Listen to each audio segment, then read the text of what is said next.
दाल बुना।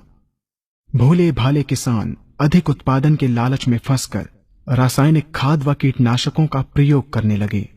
बैलों की जगह ट्रैक्टर से जुताई होने लगी। शुरुआत में कम रासायनिक खादों के प्रयोग से अधिक उत्पादन हुआ। धीरे धीरे रासायनिक खादों के प्रयोग के कारण भूमि की उर्वरा शक्ति क्षीण होने लगी, जिसकी वजह से उत्पादन घटने लगा तथा फसलें कमजोर होने लगी। फसलों के कमजोर होने के कारण उनमें रोग व कीट लगने लगे। रोग व कीटों से फसल की सुरक्षा के लिए और अधिक कीटनाशकों का प्रयोग होने लगा।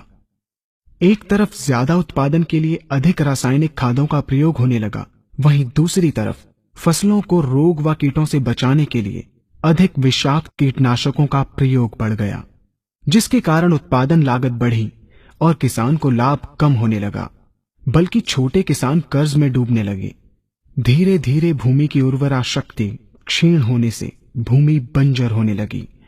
रासायनिक खाद व कीटनाशकों के कारण खाद्यान्न भी विषाक्त हो गए तथा जलवायु भी प्रदूषित हो गई, जिसके कारण मानव पशु पक्षियों के स्वास्थ्य पर प्रतिकूल प्रभाव पड़ा, जिसका परिणाम आपके सामने है। मानव स्वास्थ्य पर रासायनिक खादों के पड़ने वाले प्रभाव को आप ऐसे समझें। जब किसान फसल में रासायनिक खाद डालता है तो रासायनिक खाद में उपस्थित विषाक्त रसायन जल में घुलकर सबसे पहले जल को प्रदूषित कर भूमि के अंदर उपस्थित केचुए व सूक्ष्म जीवाणुओं को मार देता है। ये बात सभी किसान अच्छी तरह से जानते हैं कि केचुए व अन्य सूक्ष्म जीवाणु भूमि की उर्वरा शक्ति को बढ़ाने के लिए अति आवश्यक होते हैं। विषाक्त रसायन के कारण इनकी मृत्यु हो जाने से भूमि की उर्वरा शक्ति नष्ट हो जाती है तथा भूमि कठोर होकर बंजर होने लगती है।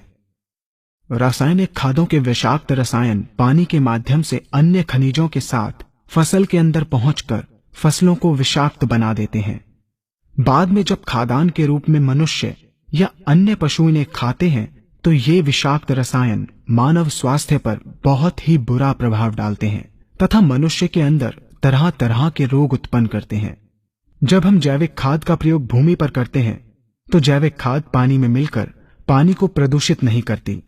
जैविक खाद भूमि के अंदर उपस्थित उर्वरा शक्ति को बढ़ाने वाले जीवाणु तथा केचुओं की संख्या को तीव्रता से बढ़ाती है, जिससे भूमि की उर्वरा शक्ति बढ़ती है तथा भूमि छिद्र युक्त एवं भुरभुरी हो जाती है, जिससे वायु और प्रकाश भूमि के अंदर गहराई तक प्रवेश करते हैं, जिसके कारण भूमि में तापमान एवं आर्द्रता का संतुलन बना रहता है और फसलें मजबूत होती हैं।